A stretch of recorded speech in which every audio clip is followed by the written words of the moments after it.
The rain was coming down in sheets when Michael Reynolds pulled his black BMW into the driveway of their suburban Connecticut home. It was 9:47 p.m. on a Thursday in late October, and the digital clock on his dashboard glowed an accusing red in the darkness. He should have been home hours ago.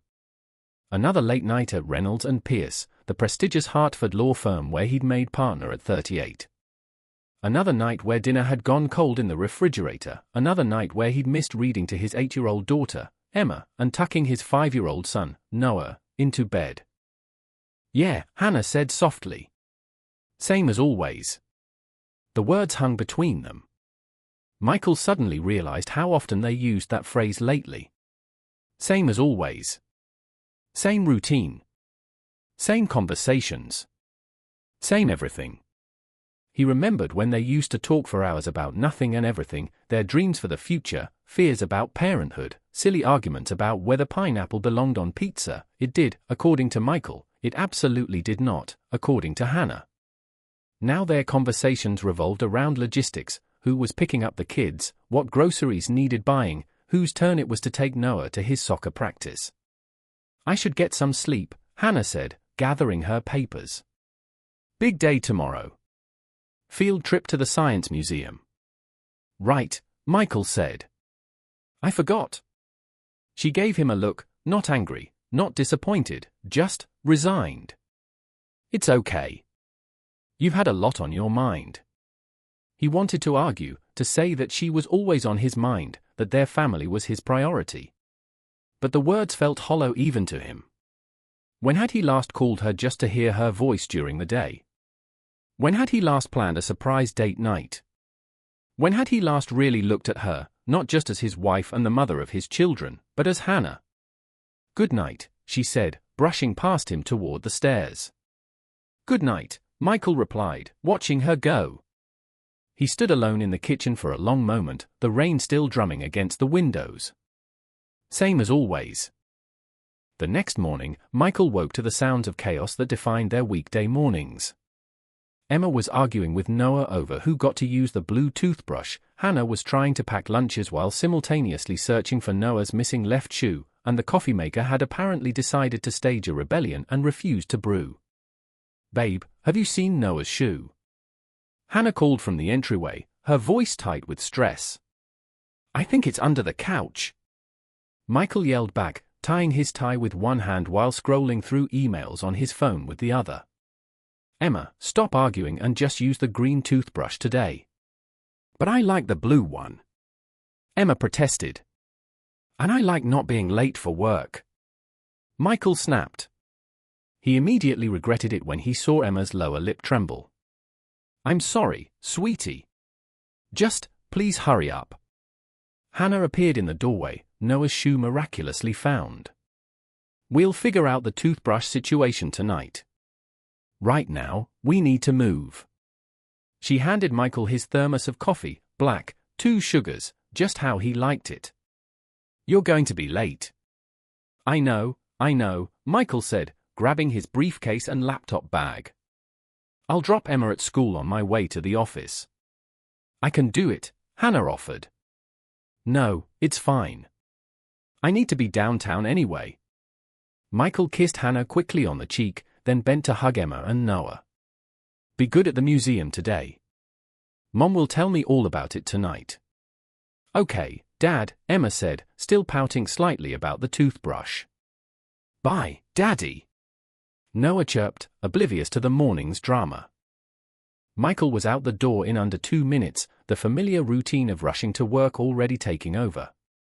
He barely noticed the slight stiffness in Hannah's posture when he kissed her, or the way her eyes didn't quite meet his as she said goodbye. The drive to Hartford was uneventful, the morning traffic as predictable as everything else in his life. At Reynolds & Pierce, the day unfolded with the usual intensity. The Henderson deposition was brutal, opposing counsel was aggressive, the witness was evasive, and Michael found himself having to think on his feet more than he had in months.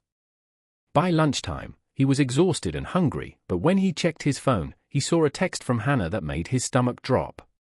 "Can you pick up Noah from soccer? I have that parent meeting after the field trip and I'm running late. Coach says practice ends at 5:30. Michael stared at the text. Noah's soccer practice was today? He was supposed to have taken Noah himself. He'd completely forgotten. Again. He typed back a quick no problem. See you at home later, then spent the next hour berating himself for being such an absent father and husband. At 5:15 p.m., Michael found himself pulling into the parking lot of Avon Youth Soccer Complex, 15 minutes early. He sat in his car for a moment, watching the rain that had started again. It was October in Connecticut, unpredictable weather, much like his life lately. He noticed a familiar silver Toyota Camry parked near the field entrance. Jake's car. Jake Morrison had been his best friend since freshman year at Stamford High.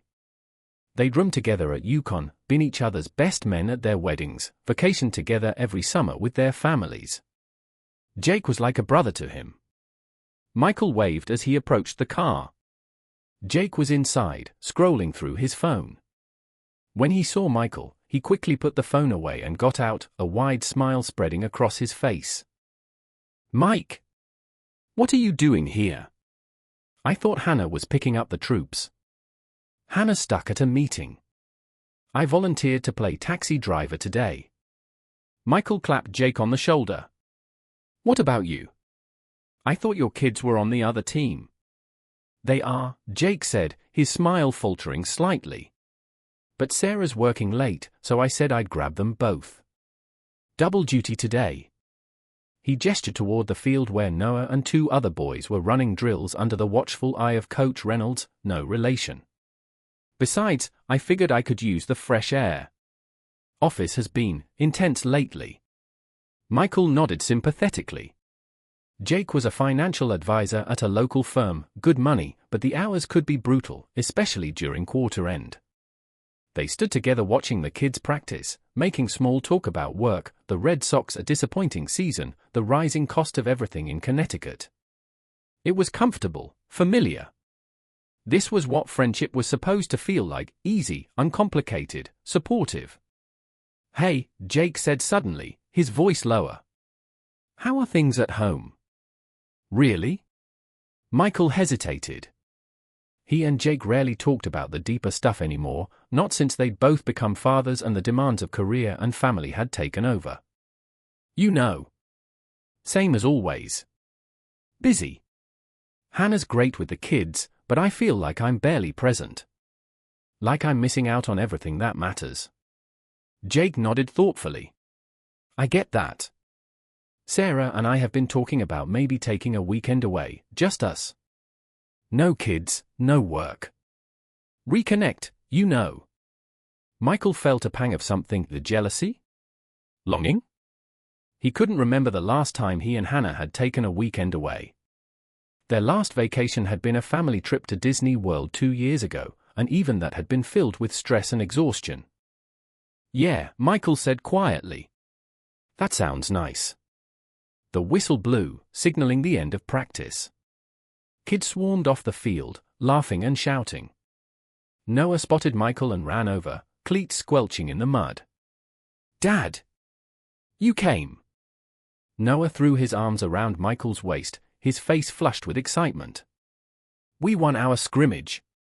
I scored a goal. That's amazing, buddy. Michael lifted him up, breathing in the familiar scent of grass and sweat and little boy. I'm so proud of you. Jake's kids, 10-year-old Mia and 7-year-old Ben, ran over too. Uncle Michael, they chorused, and Michael felt a warmth spread through him. This was his tribe. This was what mattered. Let's get you guys cleaned up and fed, Jake said. Who's hungry? The drive to Jake's house was filled with the happy chaos of children recounting their day. Michael followed Jake's car, feeling a rare sense of contentment. Maybe things weren't so bad. Maybe he just needed to be more present, to appreciate what he had right in front of him. At Jake's house, Sarah was just getting home from work. She hugged Michael warmly and immediately started organizing dinner while Jake helped the kids shower and change. Michael offered to help, but Sarah shooed him away. You work too hard. Just relax. We're ordering pizza anyway. As he sat in Jake's comfortable living room, Watching his friend effortlessly parent his children, Michael felt a familiar twinge of something he couldn't quite name. Jake had always been good at this, the family stuff. He remembered back in college when Jake would call his parents every Sunday without fail, when he'd helped Michael through his first breakup with genuine empathy, when he'd been the one to suggest that Michael propose to Hannah after only 6 months of dating because when you know, you know. Michael's phone buzzed. A text from Hannah. How was practice? Did Noah have fun? He texted back, great. He scored a goal. At Jake's house for pizza. We'll be home around 8. Okay. See you then. Love you. He stared at the words love you for a long moment before putting his phone away. When had she last said those words to his face? When had he last said them to her? Dinner was loud and messy and perfect. The kids were excited from their day, Jake and Sarah were relaxed and happy together, and Michael found himself actually laughing for the first time in weeks. As they cleared the table, Jake pulled him aside. Seriously, man, Jake said, his voice low. Talk to Hannah.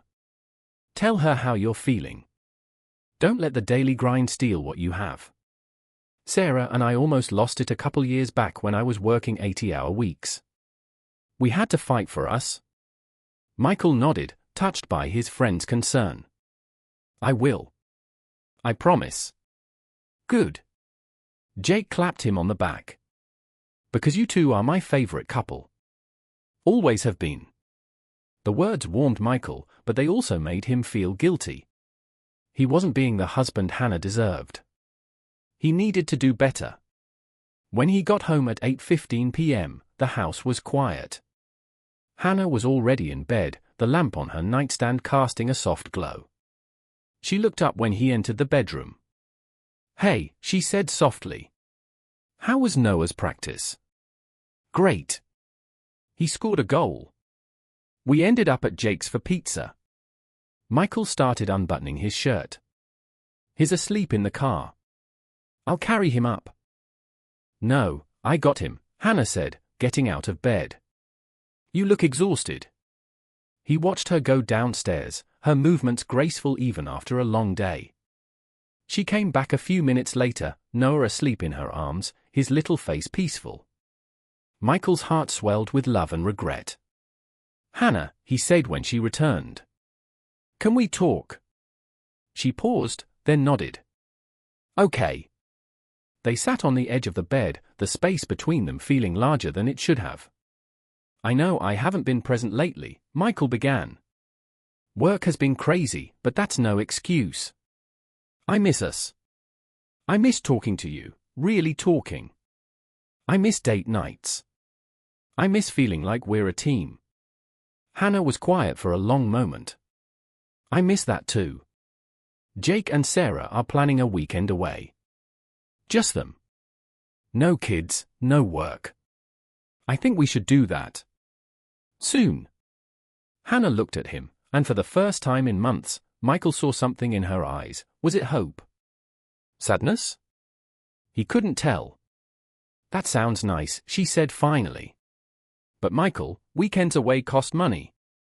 And we have Emma's orthodontist appointment next month, and Noah's school fees, and your car needs new tires. I know, Michael interrupted. But we can make it work. We have to make it work. For us. Hannah reached out and touched his hand. Her fingers were warm. Okay. Let's look at the calendar this weekend. See what works. Michael felt a weight lift from his shoulders. This was a start. This was them fighting for their marriage, just like Jake had said. But as he lay in bed later that night, watching Hannah's back as she pretended to sleep, Michael couldn't shake the feeling that something was wrong. Something deeper than just busy schedules and forgotten soccer practices. Something that made the space between them on the bed feel like a chasm. The next few weeks passed in a blur of work deadlines and family obligations.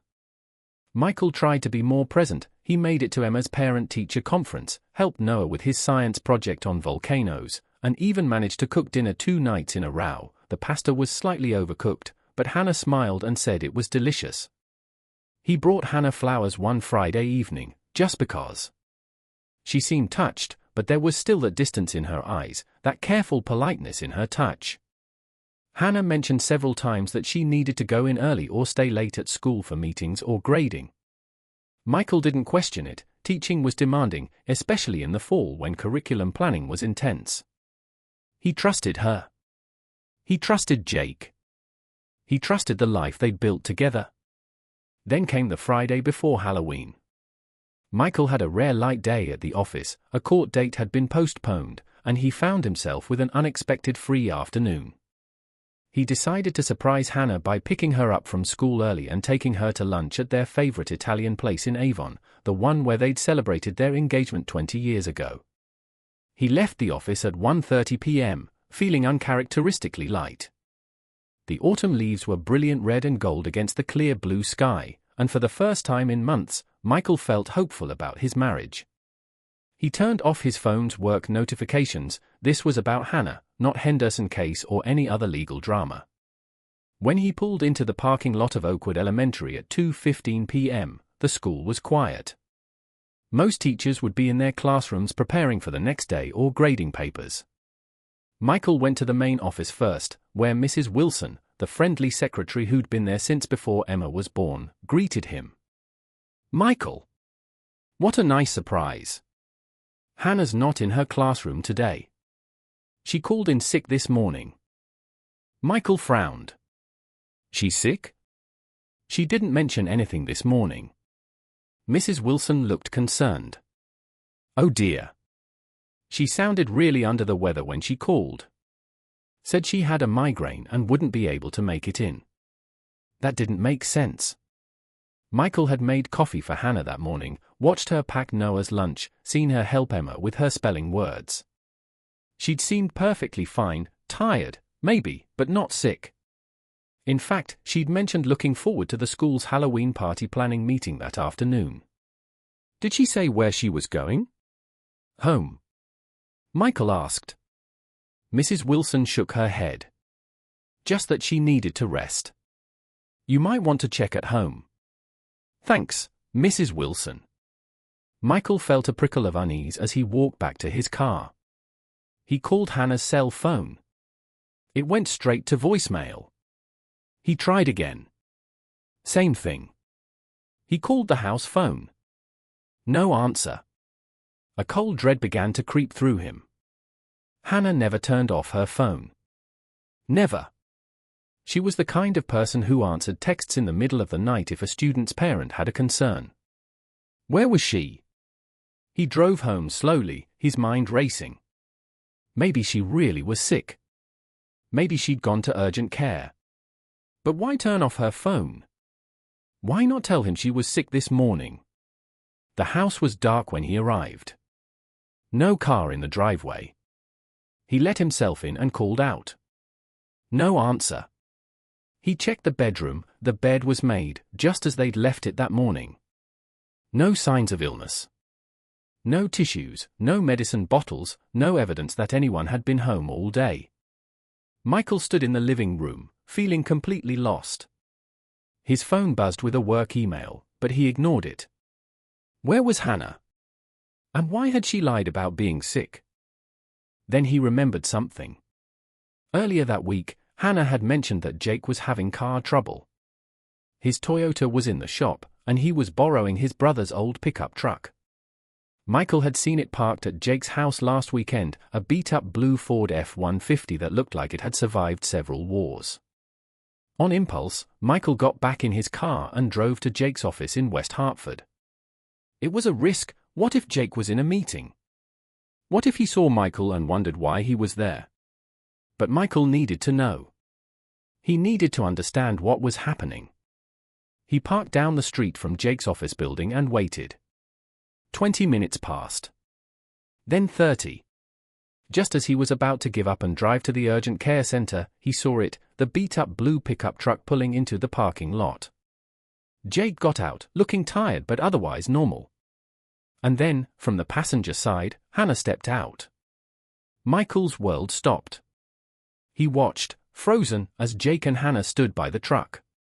They weren't touching, but the way they looked at each other, that intimate, familiar gaze that Michael hadn't seen directed at him in years, made his stomach churn. Jake said something that made Hannah laugh, that real, deep laugh that Michael loved but hadn't heard in so long. Then Jake reached out and brushed a strand of hair from Hannah's face, his fingers lingering on her cheek. Hannah didn't pull away. Michael sat in his car, his hands gripping the steering wheel so tightly his knuckles turned white. He wanted to scream. He wanted to run over there and demand answers. But he stayed frozen, watching as they walked toward the building's entrance, side by side, their heads close together as they talked. It couldn't be what he thought it was. There had to be an explanation. Jake was his best friend. Hannah was his wife. They were family. This was a nightmare, and he would wake up any minute. But he didn't wake up. The evidence was right in front of him, in living color. Michael drove home on autopilot. He called in sick to work for the first time in 3 years, telling his assistant he had a family emergency. He needed to think. He needed to process. He needed to figure out how his entire world could be a lie. The house was still empty when he returned. He sat at the kitchen island where he and Hannah had shared so many meals, so many conversations, so many dreams. He traced the scratches on the granite countertop. Noah had made them with his toy cars when he was 3. He remembered Hannah scolding him gently while Michael secretly thought they added character to the otherwise perfect kitchen. Perfect! That's what he'd always thought their life was. The perfect house in the perfect neighborhood, the perfect careers, the perfect children, the perfect marriage.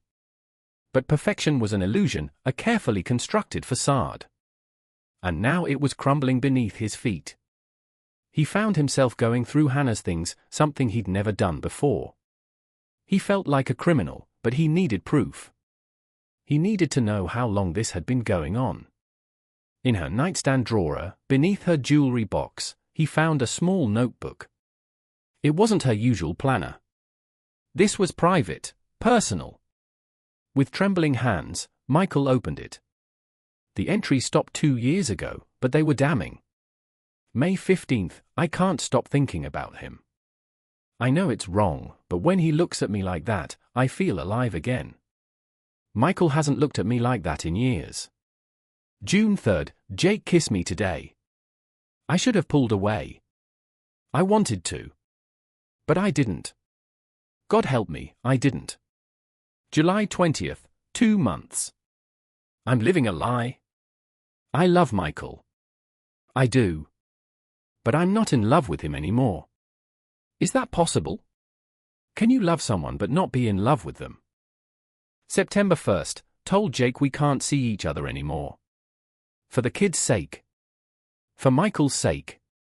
But when I got home tonight and Michael was working late again, and the kids were asking where Daddy was, I just felt so alone. December 24th, Christmas Eve. Michael's working. Again. Jake brought over hot chocolate and sat with me while the kids opened presents. He listened when I cried. Michael doesn't even know I cried. The entries continued, more sporadic but no less painful. Hannah writing about feeling invisible, about missing the woman she used to be before marriage and motherhood consumed her, about how Jake made her feel seen and desired and alive. And then, the final entry that shattered what was left of Michael's heart. Today, 2 years. I stay because of the kids.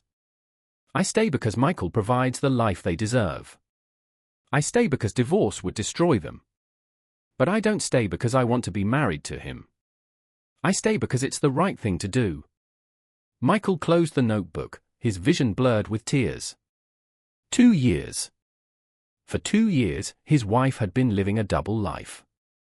For 2 years, his best friend had been betraying him. For 2 years, he'd been the fool, the husband who didn't see what was right in front of him. The sound of a car pulling into the driveway startled him. He quickly put the notebook back where he found it and wiped his eyes. He needed to be calm. He needed to hear her side.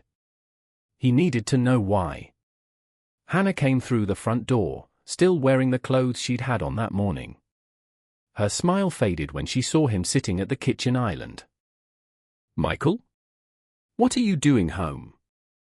I thought you had court today." "I did," he said quietly. "It was cancelled. I came to surprise you for lunch.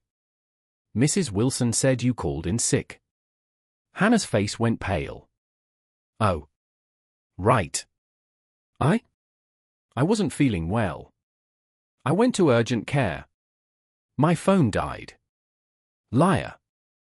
The word hung in the air between them, sharp and ugly.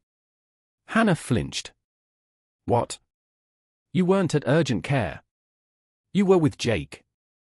Her eyes widened in shock, then filled with tears. "Michael." "Don't," he said, his voice low and dangerous. "Don't lie to me anymore. I saw you. At his office. In his brother's truck. I saw the way he touched you.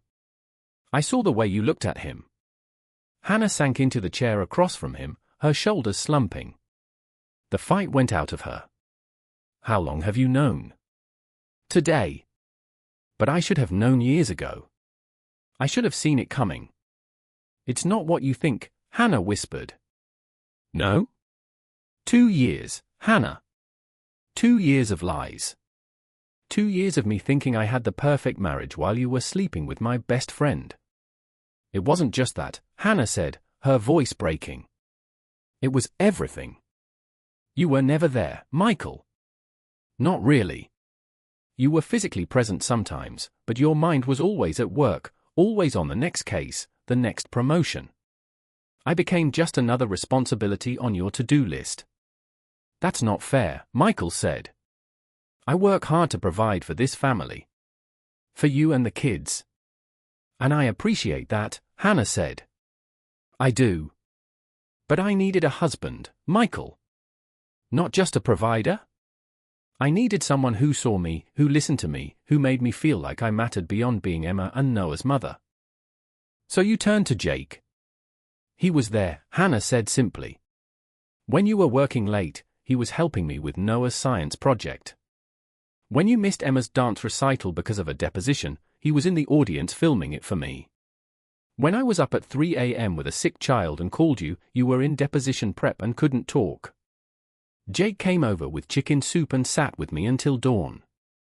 Michael felt like he'd been punched in the gut. He remembered that night, Noah had been sick with a stomach virus, and Hannah had called him around 2 a.m.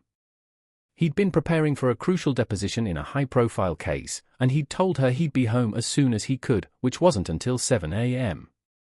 By then, Noah was better, and Hannah had been cool but polite. He hadn't known Jake had been there. "I didn't mean for it to happen," Hannah continued. "It just did. And then I stayed because of the kids. Because divorce is messy and painful and I didn't want to put them through that. Because you provide the stability they need. Because I believed that what we had was better than the alternative." "Bullshit," Michael said, the anger finally breaking through. "You stayed because it was convenient. Because you got to have your cake and eat it too, the security of our marriage and the excitement of your affair. You used me, Hannah. You used our children as an excuse to avoid taking responsibility for your choices." Hannah looked down at her hands. "Maybe you're right. Maybe I did. But it's not that simple, Michael. Nothing ever is. Where are the kids right now?" Michael asked suddenly. "At Jake's. Sarah's watching them while I—" She trailed off. "Get them," Michael said. "Now. Michael.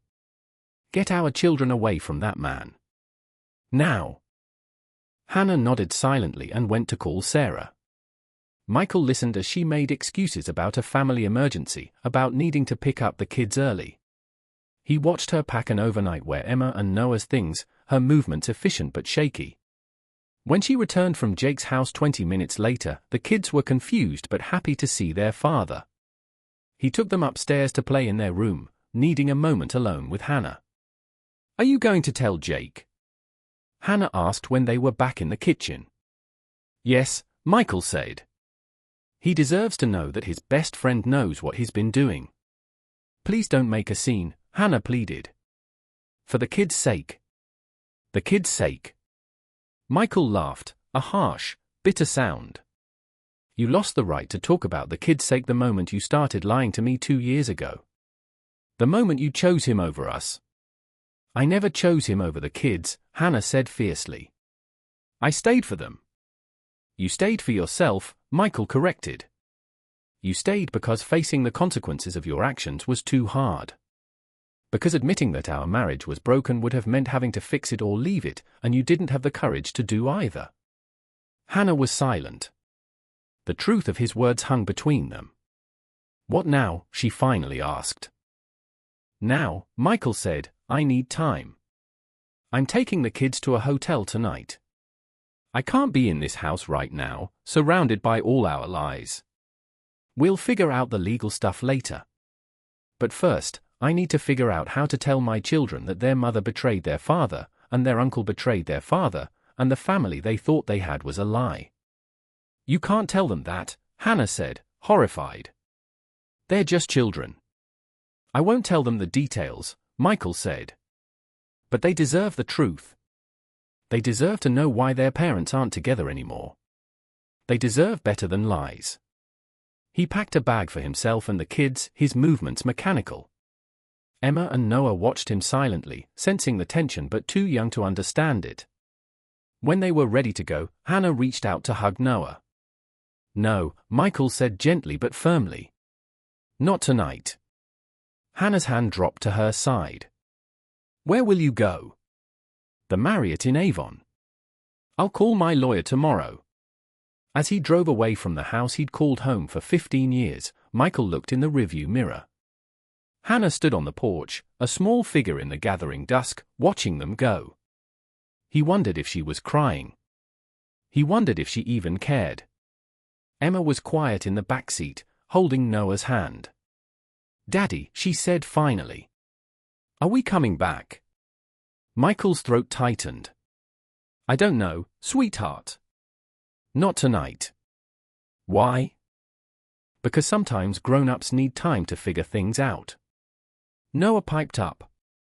Is Mommy mad at us? No, buddy, Michael said, his voice thick with emotion. Mommy's not mad at you. This isn't about you at all. It's about Mommy and Daddy. He didn't know how to explain to his children that the foundation of their world had just been shattered. He didn't know how to explain that the two people they trusted most in the world had broken that trust in the worst possible way. At the hotel, Michael ordered room service and sat on the bed with his children between them. He read them their favorite books, tucked them in, kissed their foreheads. As he watched them sleep, he felt a profound sense of loss, not just for his marriage, but for the innocence he was about to take from them. His phone buzzed with a text from Jake. Hey man, is everything okay? Hannah seemed upset when she picked up the kids. Michael stared at the message, his finger hovering over the screen. How do you tell your best friend that he's destroyed your life? How do you tell the man who stood beside you at your wedding that he's been sleeping with your wife for 2 years? He typed back, we need to talk. Tomorrow. My office. 9 a.m. Don't be late. He turned off his phone and sat in the dark hotel room, listening to his children breathe. For the first time in years, Michael Reynolds felt completely, utterly alone. And in that loneliness, he began to understand that the hardest part wasn't losing his wife or his best friend. The hardest part was realizing he'd lost himself along the way. Michael's alarm blared at 6 a.m., jolting him from a fitful sleep. He'd spent most of the night sitting on the hotel room's stiff armchair, watching the rise and fall of his children's chests as they slept. Emma had cried quietly into her stuffed rabbit when he tucked her in, asking why Mommy wasn't there to read her favorite story. Noah had simply patted Michael's cheek and whispered, "It's okay, Daddy. We have you." Their innocence cut deeper than any betrayal. He showered quickly in the hotel bathroom, the lukewarm water doing little to wash away the numbness. As he dressed in yesterday's wrinkled suit, he checked his phone. 3 missed calls from Hannah. 12 texts. The last one read, "Michael, please. Let me explain. The kids need us both. He deleted it without replying. At 7:30 a.m., he ordered scrambled eggs and toast for the kids from room service, bribing them with promises of cartoons in the hotel lobby while he made calls. His assistant, Rachel, answered on the first ring when he dialed the office. "Rachel, it's Michael. I need you to clear my entire day. Cancel everything, the Henderson deposition, the client meetings, the partner lunch. And I need you to do something else." "Yes, sir." "Contact Linda Chen. Tell her I need an emergency appointment. Today." Linda Chen was the best divorce attorney in Hartford. Michael had referred clients to her for years. Now he needed her for himself. "Consider it done," Rachel said, her professional tone masking her concern. "Is everything all right, Michael?" "No," he said simply. "But it will be." By 8:15 a.m., he was sitting across from Emma and Noah in the hotel restaurant, watching them pick at their breakfast. Emma pushed her eggs around her plate. "Daddy, when can we go home?" Michael reached across the table and took her hand. "Sweetheart, home is wherever we are together. Right now, we're staying here for a little while. Just until things get sorted out. But my toothbrush is at home. And Mr. Whiskers." Mr. Whiskers was her beloved stuffed cat, missing one ear from years of love. "We'll get your things soon, I promise," Michael said. "Today, we're going to do something fun. How about the Children's Museum in West Hartford? You've been asking to go there for weeks." Noah's eyes lit up. "With the giant water table." "With the giant water table," Michael confirmed, forcing a smile. "But first, Daddy has to go to his office for a little while. Aunt Rachel is coming to stay with you." "Aunt Rachel?" Emma asked suspiciously. Rachel had picked them up from school a few times when Michael had caught dates, but she wasn't family. "The nice lady who works with Daddy," Michael explained. "She's bringing coloring books." The distraction worked. By 8:45 a.m., Rachel arrived at the hotel lobby, armed with activity books and a bag of granola bars. Michael handed her emergency contact numbers and strict instructions: no calls to Hannah, no unsupervised internet access, and absolutely no contact with Jake or Sarah Morrison. "Michael," Rachel said quietly as they stood near the elevators, out of the kids' earshot. "Linda Chen can see you at noon. And I'm so sorry." Michael nodded, his throat tight. "Thank you for this, Rachel. I owe you." "You owe me nothing," she said firmly. "That's what friends are for." The drive to his office building in downtown Hartford felt surreal. The same streets he'd driven for 15 years now looked alien. The autumn leaves that had seemed beautiful yesterday now looked like dying embers. He parked in his reserved spot in the underground garage and took the private elevator to the 12th floor, where Reynolds and Pierce occupied half the building. His office was exactly as he'd left it yesterday: immaculate desk, leather chair, floor-to-ceiling windows overlooking the city. The framed photos on his desk showed happier times: their wedding day in Stamford with Jake as his best man, a family vacation to Cape Cod 2 summers ago, Emma's first day of kindergarten. Michael turned the photos face down. At exactly 8:59 a.m., his office door opened without a knock. Jake stood there, his face pale but composed. He wore a rumpled shirt and tie, his usual confidence replaced by a nervous energy. He didn't sit. "You wanted to see me," Jake said. Michael didn't stand. "Close the door." Jake did as instructed, the click of the latch sounding unnaturally loud in the quiet room. He remained standing near the door, his hands shoved deep in his pockets. "I saw you yesterday," Michael said, his voice steady despite the storm raging inside him. "At your office. With Hannah." Jake flinched almost imperceptibly. "Mike, let me explain." 2 years, Jake." Michael's voice cracked on the number. 2 years you've been sleeping with my wife. My best friend. The goddamn best man at my wedding." "It wasn't like that," Jake began, stepping forward. "It just happened." "Don't," Michael warned, his hand slamming down on the desk. Don't you dare use that cliché. Nothing just happens for 2 years. Nothing just happens when you're making deliberate choices every single day to lie to the person who trusts you most in this world. Jake ran a hand through his hair, the gesture so familiar it made Michael's chest ache. They'd been friends since freshman year at Stamford High, bonded over shared love of baseball and terrible cafeteria food. Jake had been there when Michael's father died sophomore year of college, sitting with him in silence for hours when no words would come. Jake had introduced him to Hannah at a Yukon party, insisting she was the one even before Michael realized it himself. "How could you?" Michael whispered, the anger giving way to raw pain. "How could you do this to me?" Jake finally sank into one of the client chairs, his shoulders slumping. "I don't know, Mike. I don't have a good answer. I was weak. I was selfish. I saw what I wanted and I took it, and I told myself it was because you weren't seeing what you had right in front of you." "That's not your call to make," Michael said sharply. "That's not your marriage to judge." "I know that now," Jake said, his voice thick with emotion. "I swear to God, I know that now. But when Hannah would come over after you'd missed another dinner, when she'd cry about feeling invisible in her own marriage, I listened. And then I crossed a line I can never uncross. Was it worth it?" Michael asked, the question tearing at his throat. "Was it worth destroying 20 years of friendship? Was it worth destroying my family?" Jake looked up, tears in his eyes. "No. God, no. If I could take it back, I would. But I can't. All I can do is try to make it right." "How?"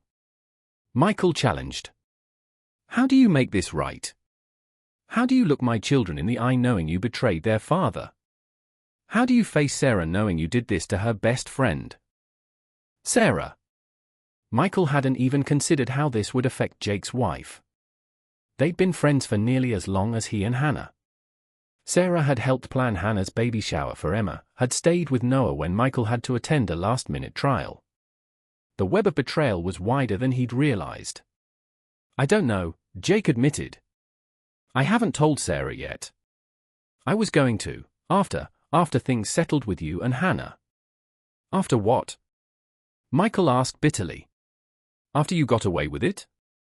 After you thought we'd all just accept this and move on?" "That's not what I meant," Jake said quickly. "I meant after we figured out how to handle this with the least damage to everyone. Especially the kids." "The kids?" Michael repeated. "Emma asked me last night when we could go home. Noah wanted to know if Mommy was mad at him. How do I explain to them that Uncle Jake and Mommy have been lying to us all this time? How do I explain that the family they thought they had was a lie?" Jake had no answer. He just sat there, head in his hands, the weight of his betrayal finally crushing him. Michael stood and walked to the window, looking out at the Hartford skyline. "I need you to stay away from my children, Jake. No visits, no texts, no accidentals meetings at soccer games. I need you to disappear from their lives completely." "Mike, they're my godchildren," Jake protested. "And you forfeited that right the moment you touched my wife," Michael said coldly. "I mean it. If I find out you've contacted them, or Hannah without my knowledge, I'll get a restraining order. I have the resources to make your life very difficult." Jake nodded slowly. "I understand." "No, you don't," Michael said.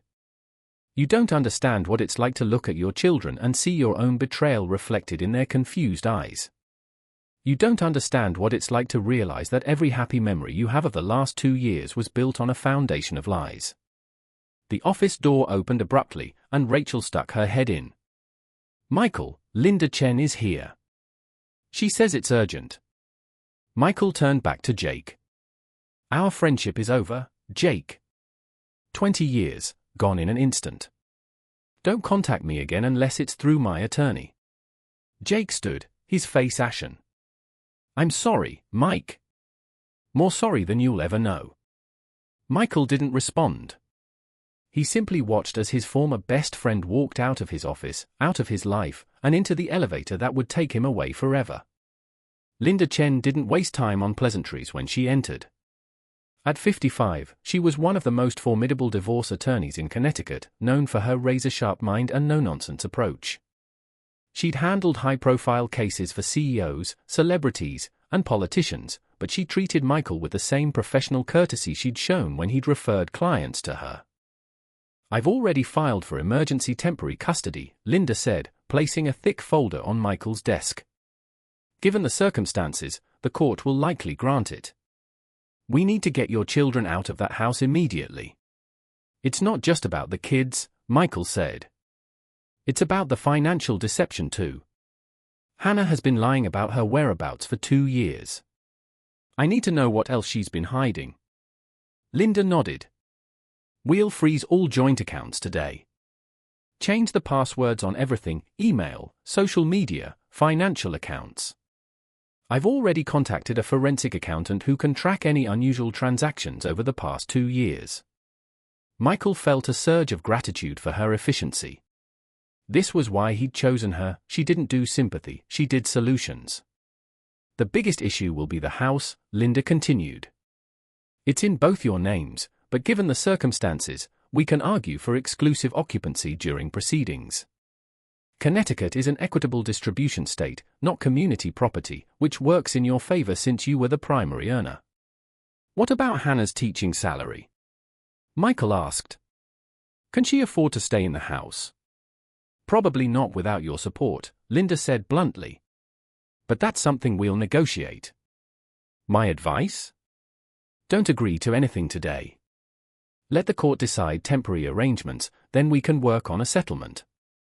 Michael nodded, already mentally calculating the logistics. The house in Avon was their primary asset, a 4-bedroom colonial they'd bought when Emma was born, with a backyard perfect for birthday parties and a finished basement that had become Noah's playroom. He couldn't imagine his children growing up anywhere else, but he also couldn't imagine staying there with the memories of Hannah's betrayal in every room. "I need to get the kids things," Michael said. "Clothes, toys, Noah's special blanket, Emma's books." "I'll draft an order allowing supervised retrieval of essential items," Linda said. "We can have a sheriff's deputy present to ensure there's no confrontation. This needs to be handled carefully, Michael. Children sense tension, and we don't want to traumatize them further." Her words resonated deeply. Michael had spent the night replaying Emma's tear-streaked face, Noah's innocent question about whether Mommy was mad at them. He couldn't let his anger destroy his children's childhood. "I want joint legal custody," Michael said firmly. "Full physical custody for now, with supervised visitation for Hannah until we can establish her stability. I won't put my children in a toxic environment." Linda made a note. "Reasonable. The court will look favorably on your request given the circumstances. Infidelity isn't technically a factor in custody decisions in Connecticut, but the emotional instability and deception can be." They spent the next 2 hours going over documents, signing affidavits, and discussing strategy. By the time Linda left at 11:30 a.m., Michael felt both exhausted and oddly empowered. For the first time in 24 hours, he had a plan. He had control. His phone buzzed with a text from Rachel: "Kids are loving the museum. Noah made a water masterpiece. Emma's asking when you'll join us." Michael smiled despite himself. He typed back, "On my way. Tell Noah I need to see this masterpiece." The children's museum was crowded with weekend families, but Michael spotted Rachel and the kids immediately. Noah was indeed creating something in the massive water table, splashing enthusiastically while Rachel tried to keep his shirt dry. Emma sat nearby, coloring meticulously in a book, but her smile when she saw Michael was genuine. "Daddy!" Noah ran over, water dripping from his hands. "I made a waterfall." "It's incredible," Michael said, scooping him up and ignoring the wet shirt. "Show me how it works." For 2 hours, Michael lost himself in the simple joy of being a father. They built block towers that Noah gleefully destroyed, watched Emma carefully glue glitter onto construction paper at the craft station, and shared overpriced chicken fingers at the museum cafe. For brief moments, Michael could almost forget the world outside, the betrayal, the the legal battles, the shattered trust.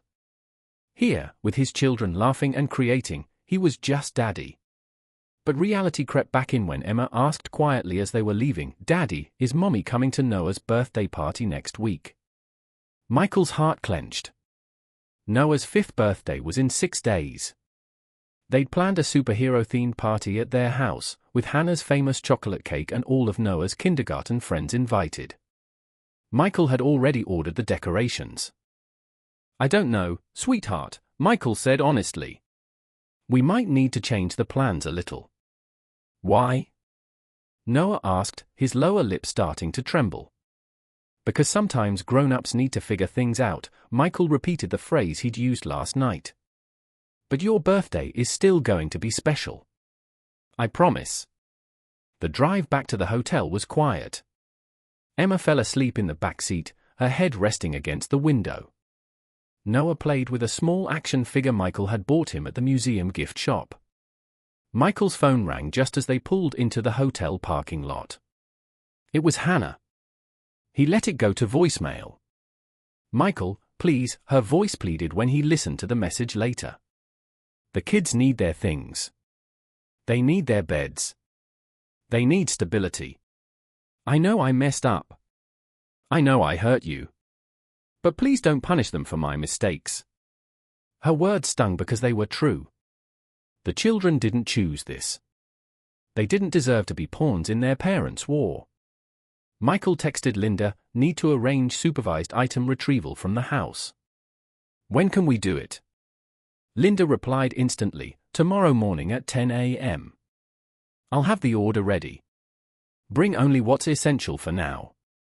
Saturday morning dawned grey and drizzly, fitting weather for what was to come. Michael dressed the kids in comfortable clothes and explained that they were going to get some of their favorite things from home. He carefully avoided mentioning Hannah or Jake. "I get to see my room?" Emma asked hopefully. "Yes, sweetheart. But we need to be quick and quiet.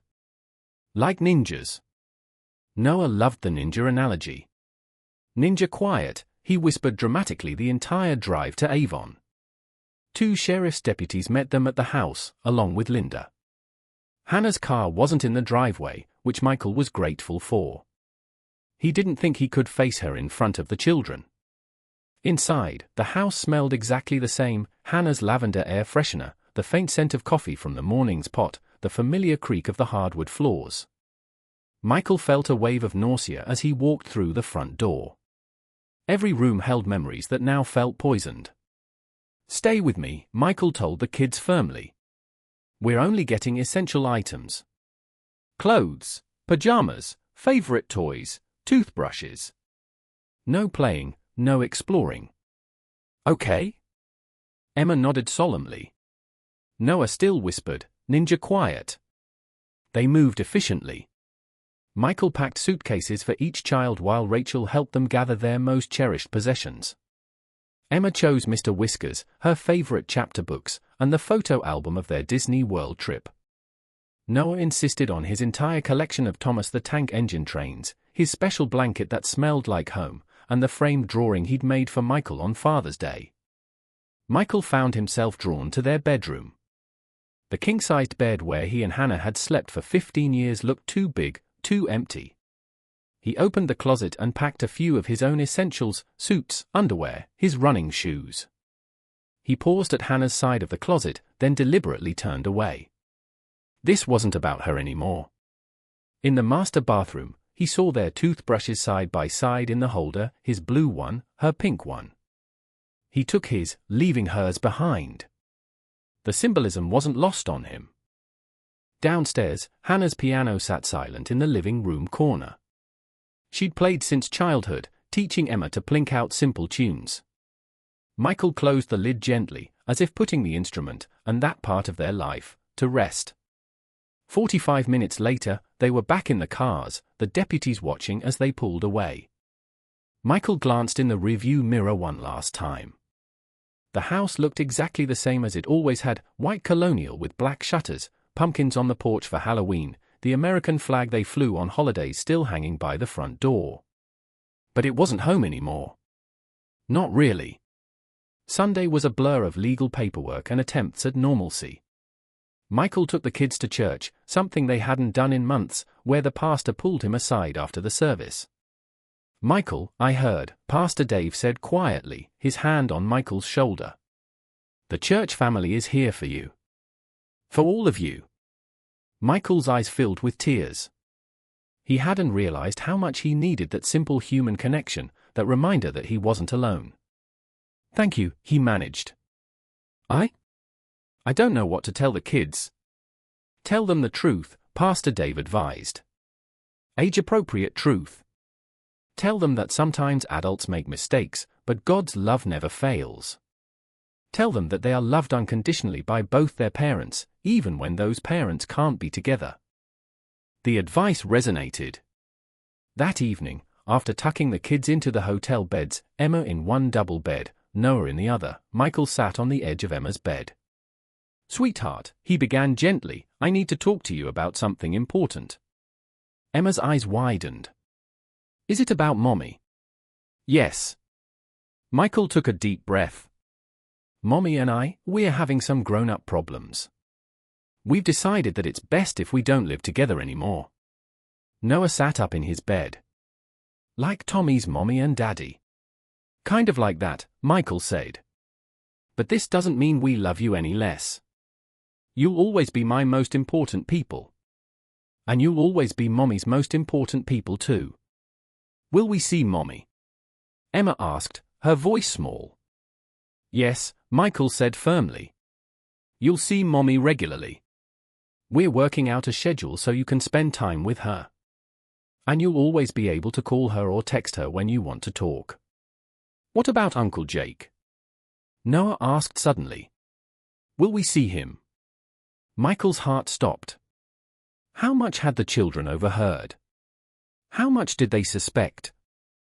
"Uncle Jake and I are also having grown-up problems," Michael said carefully. "For now, we won't be seeing him. But that doesn't change how much he cares about you." It was the best he could do without lying.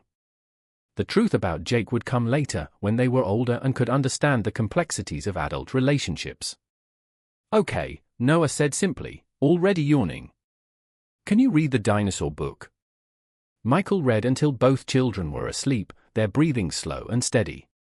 He sat in the dark hotel room, watching them, and made a silent promise: no matter what happened between him and Hannah, no matter how broken his heart was, he would protect these two innocent souls from further pain. He would be the father they needed, even when he didn't feel like he could be the man he wanted to be. Monday morning brought the first supervised visitation with Hannah. Linda had arranged it at a neutral location, a family therapy office in West Hartford with a playroom designed for exactly this kind of situation. Michael waited in the small office with the kids, his stomach churning. Emma clutched Mr. Whiskers tightly. Noah kept asking when Grandma and Grandpa would arrive. Michael had called his parents Sunday night, and they were driving down from Boston that afternoon. At 10 a.m. exactly, Hannah arrived. She looked different, thinner, her eyes shadowed with exhaustion, her usually perfect hair pulled back in a messy ponytail. She wore jeans and a sweater, not her usual teacher outfit of slacks and blouses. "Hi, babies," she said softly when the therapist ushered her in. Emma ran to her immediately, burying her face in Hannah's stomach. Noah hung back, watching Michael uncertainly. "It's okay, buddy," Michael said gently. "Go see Mommy."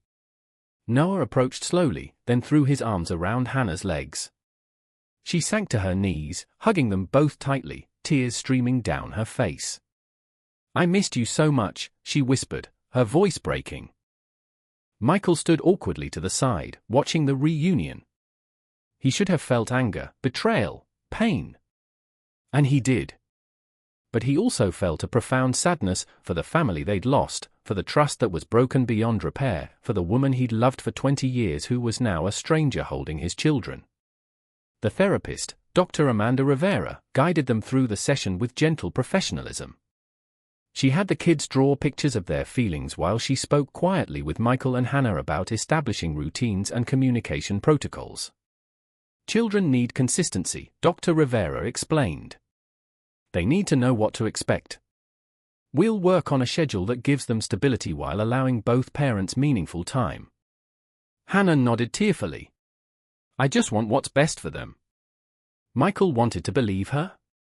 He wanted to believe that, despite everything, she still loved their children enough to put them first. But the memory of her journal entry, I stay because of the kids. I stay because Michael provides the life they deserve, echoed in his mind. Had any of it been real? Or had she just been playing a role? After an hour, visitation ended. The kids were reluctant to leave Hannah, clinging to her legs as the therapist gently explained that Daddy would bring them back soon. I love you, Hannah whispered to each of them, kissing their foreheads. Mommy loves you so much. In the car afterward, Emma was quiet. Noah asked, why is Mommy sad? Because she made some grown-up mistakes, Michael said carefully. Just like sometimes you make mistakes, like when you draw on the walls. Grown-ups make bigger mistakes, and it makes us sad. Did she make a mistake with Uncle Jake? Emma asked suddenly. Michael's hands tightened on the steering wheel. Where had she heard that? Had Hannah said something? Or had the children overheard more than he realized? Uncle Jake and Mommy both made mistakes, Michael said honestly. Big mistakes that hurt Daddy's feelings. That's why we're not seeing Uncle Jake right now. Is that why we don't live at home anymore? Emma persisted. Yes, honey. Sometimes when grown-ups make big mistakes, it changes things. But it never changes how much we love you. The conversation left Michael shaken. He hadn't realized how much the children had absorbed, how their little minds were trying to make sense of the chaos around them. He called Linda from the parking lot. They know something's wrong with Jake, Michael told her. Emma asked me about it directly. Linda was silent for a moment. You can't shield them forever, Michael. But you can control how and when they learn the truth. For now, keep it simple. Uncle Jake and Mommy made mistakes that hurt our family. When they're older, around 10 or 11, you can give them more context about adult relationships and choices. But what if they hear it from someone else? Michael worried. What if Hannah tells them? She won't, Linda assured him.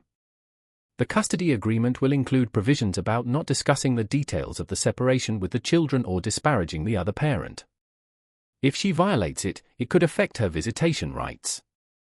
The legal armor felt cold comfort. Michael didn't want to weaponize his children against Hannah. He just wanted them to feel safe and loved. That evening, his parents arrived from Boston.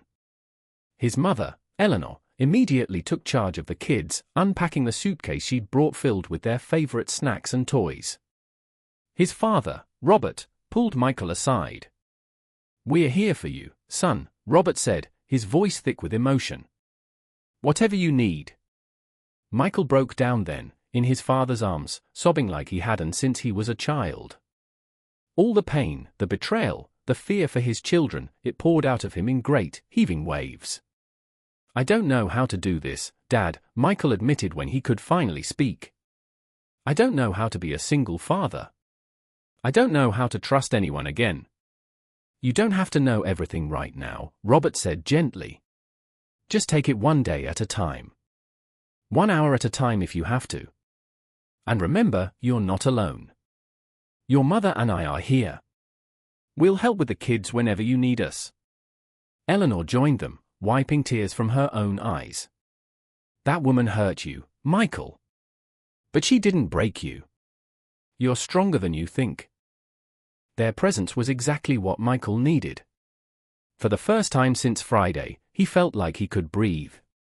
The next few weeks were a whirlwind of legal proceedings, therapy sessions, and attempts at normalcy. Michael moved the children into a 2-bedroom apartment in Avon, close to their school, far enough from the house to feel like a fresh start, but not so far that it disrupted their routines. The apartment was sparsely furnished with hand-me-down furniture from his parents and thrift store finds, but Emma and Noah claimed their rooms with excitement, decorating the walls with drawings and photos. Hannah was granted supervised visitation twice a week at the therapy office, plus every other weekend with a professional supervisor present. The arrangement was awkward and painful, but necessary. Michael watched carefully for any signs that Hannah was speaking negatively about him or discussing the affair details with the children. So far, she hadn't, but the distance in her eyes when she looked at him told its own story. The hardest moment came 3 weeks after the separation, during Noah's belated birthday party. Michael had organized it at a local indoor playground, inviting all of Noah's kindergarten friends. Hannah was there, supervised by Dr. Rivera, trying to be cheerful while clearly heartbroken. In a quiet moment near the ball pit, she pulled Michael aside. "I filed for divorce today," she said quietly. Michael nodded. He'd expected it. "I know. I'm not asking for much," Hannah continued. "Just enough to get by. I can teach full-time. I don't need the house. I want to see my children grow up." "Then stop fighting the custody arrangement," Michael said firmly. "Stop hiring investigators to follow me. Stop texting Rachel asking about my schedule. If you want to be part of their lives, you have to respect the boundaries we've set." Hannah looked down, ashamed. "I'm scared, Michael. Scared I'll lose them forever. Scared they'll hate me when they're older and understand what I did." "They won't hate you," Michael said, surprising himself with the truth of his own words. "They love you. But love isn't enough to fix what's broken. Trust has to be rebuilt, Hannah. And that takes time. More time than we have right now." The party continued around them, children laughing, parents chatting, Noah opening presents with wide-eyed excitement. From the outside, it looked like any other birthday celebration. Only Michael and Hannah knew the truth beneath the surface. Later that night, after the children were finally asleep in their new rooms, Michael sat on the small balcony of his apartment, watching the Connecticut stars. His phone buzzed with a text from Jake, the first contact since their confrontation. "Mike, I'm seeing a therapist. Sarah knows everything. She's filed for divorce too. I don't expect forgiveness. I just wanted you to know I'm trying to be better." Michael stared at the message for a long time before responding. "I'm glad you're getting help. But we can't be friends again, Jake. Some bridges can't be rebuilt once they're burned." He hit send, then turned off his phone. The night air was crisp, the kind of autumn evening that used to make him want to take Hannah for a drive through the Litchfield Hills. Now it just made him feel alone. But not entirely alone. Inside the apartment, his children slept peacefully, their breathing steady and calm. They were resilient, these two small humans he'd helped create. They would heal. They would grow. They would learn that love can be complicated, that people make mistakes, that families can change shape and still be families. Michael went back inside, checking on Emma and Noah one last time before bed. Emma had kicked off her covers again. He gently pulled the blanket up to her chin, smoothing her hair from her forehead. Noah was sprawled on his back, mouth slightly open, one arm thrown over his Thomas the Tank Engine pillow. In that moment, Michael realized something profound: he wasn't just surviving this. He was learning to live again. Not as half of a couple, but as a whole person. Not as a victim of betrayal, but as a father choosing to build something new from the ashes. The road ahead would be long and painful. There would be custody battles and therapy sessions and awkward school events where he and Hannah would have to sit on opposite sides of the auditorium. There would be nights when the loneliness felt crushing, days when anger threatened to overwhelm him. But there would also be moments like this, quiet, peaceful moments where his children slept safely under his roof, where he could choose to be present, to be better, to build a life worth living. Michael Reynolds turned off the bedroom light and closed the door softly behind him. Tomorrow would bring new challenges, new decisions, new opportunities to choose love over bitterness. But tonight, in this small apartment that was becoming home, he was exactly where he needed to be. He had lost a wife and a best friend. But he still had his children. And in the end, that was enough to build a future on. The divorce was finalized 6 months later on a rainy April day. Michael stood in the courthouse hallway, watching Hannah walk away down the corridor, her shoulders slightly hunched against the weight of her choices. She didn't look back. Dr. Rivera's report had been favorable. Michael had maintained consistent therapy for himself and the children, adhered strictly to the custody schedule, and facilitated Hannah's relationship with the kids despite his personal feelings. The judge granted him primary physical custody with generous visitation for Hannah, unsupervised now, after months of consistent positive interactions. Jake had moved to Chicago, taking a job with a financial firm there. Sarah got the house and full custody of their children. Michael heard through mutual friends that Jake was attending AA meetings and counseling, trying to rebuild his life one day at a time. In the apartment, Michael had created a life that worked. His parents helped with childcare 2 days a week. Rachel had become an unexpected source of friendship and support, their professional relationship evolving into something deeper and more meaningful. They weren't dating yet, Michael wasn't ready, but they shared dinners after work, took the kids to the park on weekends, and talked late into the night about everything and nothing. Emma had started seeing a child therapist who specialized in divorce. She still asked about Hannah sometimes, still worried that her parents' separation was somehow her fault. But she was thriving in school, had joined the school choir, and had even started piano lessons, something Michael encouraged despite the painful memories it brought up. Noah had adjusted more easily, his 5-year-old resilience allowing him to adapt to the new routine. He still asked about Uncle Jake occasionally, but Michael had found a way to explain it simply. Uncle Jake made some choices that hurt our family. Sometimes when people hurt us, we need space to heal. But he still loves you very much. The hardest part had been learning to trust himself again. Michael had spent months in therapy, unpacking 20 years of marriage, examining his own role in the breakdown of his relationship. He hadn't been perfect, he'd prioritized work over family, taken Hannah for granted, failed to see the cracks forming beneath their perfect facade. He couldn't change the past, but he could choose differently moving forward. One Saturday morning, 6 months after the separation, Michael took the kids to their favorite pancake place in Avon. As they sat in their usual booth, Emma coloring on a napkin while Noah demolished his stack of pancakes, Michael realized something important: he was happy. Not the fleeting happiness of a perfect moment, but a deep, steady contentment that came from knowing he was exactly where he was supposed to be. "Daddy?" Emma asked, looking up from her drawing. "Do you think Mommy will ever live with us again?" Michael put down his coffee cup and reached across the table to take her hand. "No, sweetheart. Mommy and I love each other in a different way now. But that doesn't mean we love you any less. Families can look different and still be full of love." Emma considered this, then nodded slowly. "Like Tommy's family. His daddy lives in an apartment, but they still have pizza night every Friday." "Exactly like that," Michael said, his heart swelling with pride at her resilience. Later that afternoon, as they walked through the Avon town square, Noah suddenly stopped and pointed. "Daddy, look! A ladybug!"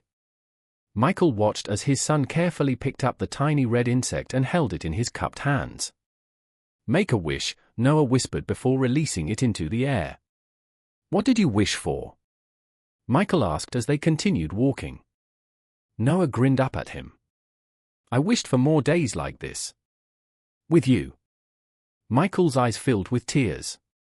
He scooped Noah up and held him tightly, breathing in the familiar scent of his son's hair.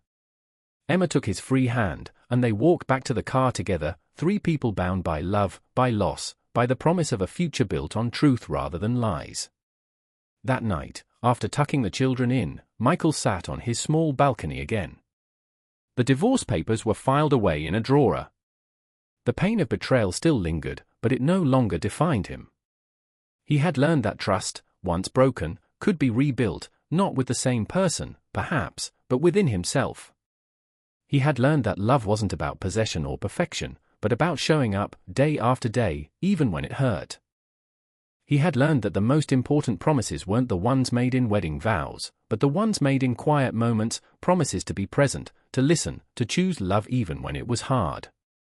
The Connecticut stars twinkled above him, the same stars that had witnessed his heartbreak months before. But tonight, they felt like witnesses to his healing instead. Michael Reynolds took a deep breath of the cool night air and smiled. The road ahead was still uncertain, still challenging. But for the first time in a long time, he was ready to walk it. Not as a victim of betrayal, but as a father, a friend, a man learning to trust himself again. And that was enough. More than enough. The end.